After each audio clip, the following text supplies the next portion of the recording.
Saya Gabriela Catherine. Saya Selvi Anggreni. Saya Rahayu Amanda. Saya Tirta Bonita Sisilalahi.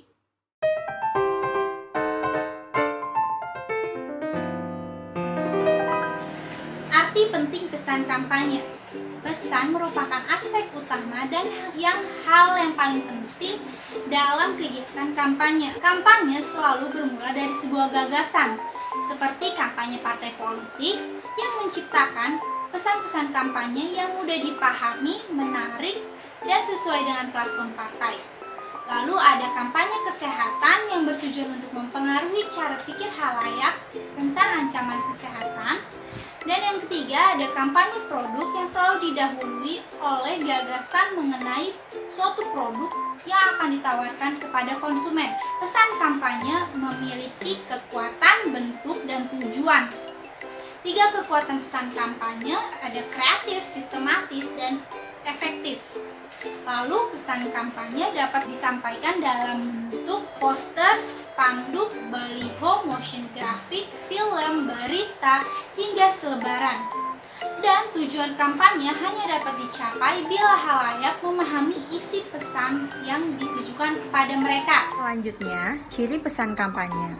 Pesan kampanye dirancang secara lebih kreatif dan efektif agar mampu menimbulkan efek yang diharapkan. Para pakar telah mengidentifikasi 10 karakteristik ciri pesan kampanye. Pertama, pesan kampanye harus memiliki overlapping of interest dengan halayak. Jika pesan kampanye ingin mendapatkan tempat di kepala halayak, pesan tersebut harus beririsan dengan kepentingan halayak. Kedua, pesan kampanye harus ringkas, jelas, memorable, dan readable. Halayak juga cenderung tertarik dengan pesan-pesan yang ringkas, mudah diingat, dan mudah dibaca cepat, khususnya pesan tertulis. Ketiga, pesan kampanye harus bersifat argumentatif.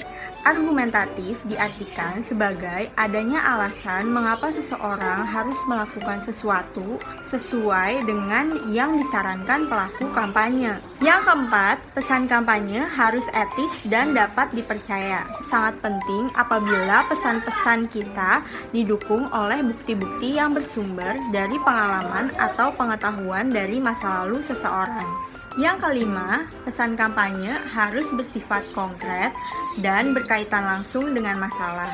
Dalam hal ini, konkret diartikan sebagai nyata dan mudah dibayangkan atau diidentifikasi oleh halayak. Keenam, pesan kampanye harus bersifat repetisi. Menurut para ahli, pada prinsipnya, kampanye adalah tindakan mengulang-ulang pesan kunci yang akan ditanamkan dalam benak halayak. Ketujuh, pesan kampanye bersifat koheren. Koheren berkaitan dengan adanya konsistensi yang logis di antara pesan-pesan yang disampaikan meskipun diterapkan pada beragam halayak yang berbeda. Kedelapan, pesan kampanye harus bersifat segmentatif. Halayak sasaran kampanye pada dasarnya terdiri atas orang-orang yang memiliki keunikan dan perbedaan masing-masing. Kesembilan, pesan kampanye harus memperlihatkan perbedaan, bahwa perbedaan merupakan keniscayaan. Terakhir, pesan kampanye harus memberikan solusi dan arah tindakan, bahwa dalam pesan kampanye harus terkandung kata-kata yang mengajak bertindak atau action words. Teori untuk desain pesan. Pesan kampanye melibatkan 2 aspek. Aspek pertama ada aspek seni, yaitu memberikan sentuhan estetika dan kreatif pada pesan. Lalu ada aspek teoritis, yang memberikan landasan ilmiah mengapa suatu pesan harus divisualisasikan atau ditata dengan cara tertentu. Teori pesan kampanye terdapat 2 kelompok, yaitu teori utama yang berisikan rhetorical theory of Aristotle, ada extended parallel process model, social cognitive theory, dan ada teori konvergensi simbolik. Lalu ada teori pendukungnya, yaitu teori interaksi simbolik dan model elaborasi kemungkinan. Teori retorika Aristoteles.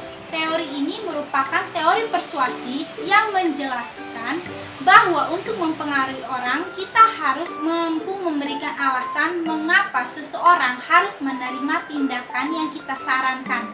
Di dalam teori ini, menerapkan 3 aspek, yakni etos, patos, dan logos. Aspek etos berkaitan dengan kepercayaan halayak kepada sumber pesan, lalu ada aspek patos.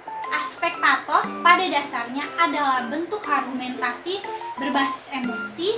Lalu yang ketiga ada aspek logos. Logos dapat muncul dalam bentuk data statistik, hasil-hasil penelitian ilmiah, ataupun sekedar hasil pemikiran yang logis. Lalu teori kedua ada teori sosial kognitif. Teori ini dikemukakan oleh Albert Bandura, yang merupakan teori yang memfokuskan pada proses berpikir manusia. Lalu ada model paralel yang diperluas. Teori ini dikemukakan oleh Kim White. Menurut White, EPPM memiliki 3 aspek penting, yaitu ketakutan, ancaman, dan persepsi efikasi.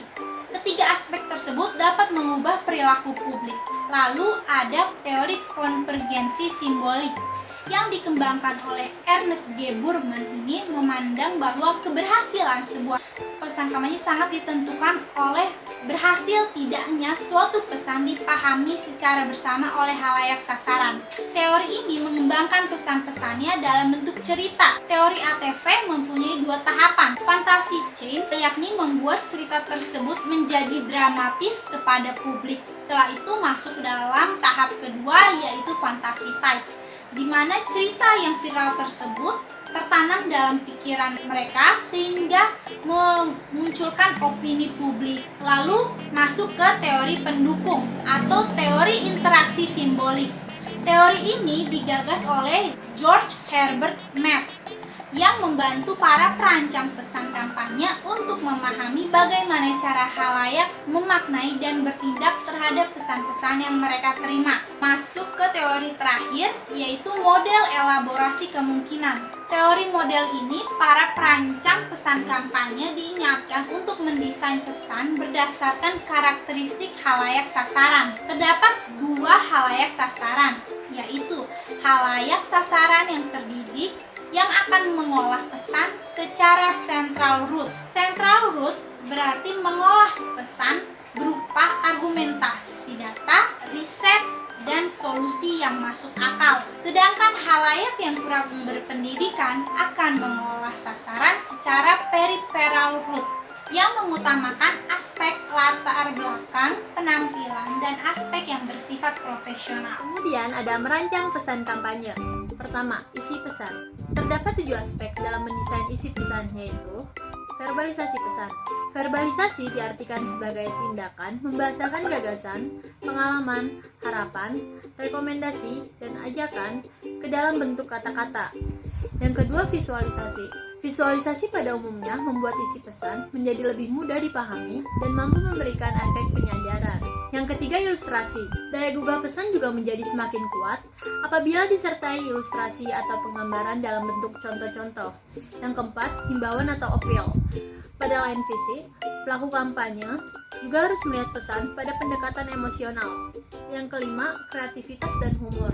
Disinilah fungsi kreativitas pelaku kampanye untuk mengemas pesan dan cara menyampaikan pesan kampanye sehingga lebih mudah diterima.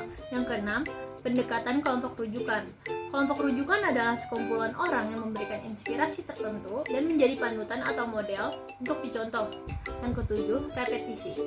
Repetisi adalah tindakan mengulang-ulang pesan kunci yang akan ditanamkan dalam benak halayak. Setelah isi pesan, ada struktur pesan. Ada 3 aspek yang berkaitan langsung dengan pengorganisasian pesan kampanye. Yang pertama, sisi pesan atau message-sidedness. Dalam sisi pesan ini terdapat 2. One-sided message apabila pelaku kampanye secara sepihak hanya menyajikan pesan-pesan yang mendukung posisinya. Sementara, bila pelaku kampanye juga menyajikan sebagian dari kelemahan posisinya atau sebagian kelebihan dari posisi pihak lain, berarti ia menggunakan two-sided message. Lalu, ada susunan penyajian atau order of presentation. Order of presentation mengenai penempatan argumentasi dalam pesan. Penempatan argumentasi erat kaitannya dengan cara penyusunan pesan yang meliputi susunan, klimaks, menempatkan argumentasi terbaiknya di akhir. Sebaliknya, untuk anti-klimaks, argumentasi terbaik ditempatkan di bagian awal pesan kampanye, sementara pada susunan piramidal, materi pesan terpenting diletakkan di bagian tengah pembicaraan. Sekarang kita membahas tentang pernyataan kesimpulan atau drawing conclusion. Berdasarkan eksperimen yang dilakukan oleh Hovland, J. Janice dan Kelly menyimpulkan 5 generalisasi berikut. Yang pertama, penyajian kesimpulan eksplisit akan meningkatkan kemampuan pelaku kampanye dalam melakukan perubahan pendapat pada halayak. Yang kedua, bagi halayak yang kurang cerdas, pelaku kampanye akan lebih mudah merubah pendapat mereka apabila dengan kesimpulan eksplisit. 3. Ketika halayak mempersepsi pelaku kampanye akan memanipulasi mereka, pelaku kampanye sebaiknya membiarkan halayak membuat keputusan sendiri. Keempat, untuk pesan kampanye yang memunculkan gagasan yang bersifat personal, sebaiknya komunikator membiarkan halayak membuat kesimpulan sendiri. Yang kelima, ketika berhadapan dengan isu kompleks, kesimpulan eksplisit akan lebih efektif. Sedangkan, pesan yang lebih sederhana harus mempertimbangkan karakteristik halayak. Lalu, kita masuk ke bingkai pesan. Bingkai pesan atau message frame adalah aspek ketiga yang harus dipahami para perencana kampanye. Konsep pembingkaian dalam kampanye ada 2 tahap. Yang pertama, tahap pemilihan isu. Pada tahap pemilihan isu, perencana kampanye memilih isu apa yang disajikan sebagai pesan kampanye. Tahap kedua adalah tahap penataan isu atau pesan. Pada tahap ini, susunan kata akan mempengaruhi cara kita menyimpulkan. Kampanye dan respon halayak. Respon dipengaruhi oleh proses penerimaan dan pengolahan informasi, persepsi, dan kognisi yang dilakukan halayak. Sehingga pelaku kampanye harus memiliki pesan yang dapat mendorong halayak untuk memberikan respon yang positif. Yang pertama, dengan memperhitungkan tingkat ambiguitas dalam pesannya, karena setiap orang mengolah informasi verbal dengan cara yang berbeda, sehingga pesan harus disampaikan secara selektif dan juga efektif. Yang kedua, menggunakan penggambaran secara visual, misalnya dengan menggunakan media presentasi seperti PowerPoint, media cetak, dan juga elektronik. Yang ketiga, komunikator yang sensitif. Komunikator yang sensitif adalah komunikator yang dapat menyesuaikan diri dengan halayak, maka pesan akan lebih menarik orang bila memperhitungkan perasaan mereka. Yang terakhir, pesan diatur sedemikian rupa agar dapat mempengaruhi halayak. Pengaturan tersebut dilakukan karena orang itu lebih memperhatikan pesan yang disampaikan pertama kali. Namun, sebaik apapun kampanye itu dirancang dan dibuat, pasti akan mengalami hambatan. Berikut merupakan faktor penghambat dan keberhasilan kampanye menurut Hyman dan Setsley. Yang pertama, pada kenyataannya memang selalu ada sekelompok halayak yang tidak akan tahu tentang isi pesan-pesan kampanye yang ditujukan kepada mereka. Ketidaktahuan itu bisa disebabkan berbagai faktor, mulai dari ketidakseriusan dalam memperhatikan pesan sehingga ketidakmampuan dalam memahami isi pesan tersebut. Yang kedua, kemungkinan individu memberikan tanggapan pada pesan-pesan kampanye akan meningkat bila ketertarikan dan keterlibatan mereka terhadap isu yang diangkat juga meningkat. Ini artinya, jika sedikit orang yang tertarik, maka akan sedikit pula yang memberikan respon. Bila konstruksi pesan kampanye yang dibuat tidak cukup menarik perhatian, maka akan gagal. Karena itu, buatlah pesan yang mencuri perhatian halayak. Yang ketiga, orang akan membaca dan mempersepsikan informasi yang mereka terima berdasarkan nilai-nilai dan kepercayaan yang dimiliki. Ini artinya, orang akan memberikan respon yang berbeda terhadap pesan yang disampaikan kepada mereka.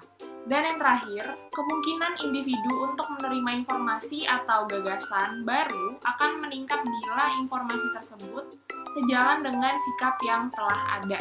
Dengan kata lain, orang cenderung menghindari informasi yang tidak sesuai dengan apa yang telah diyakini.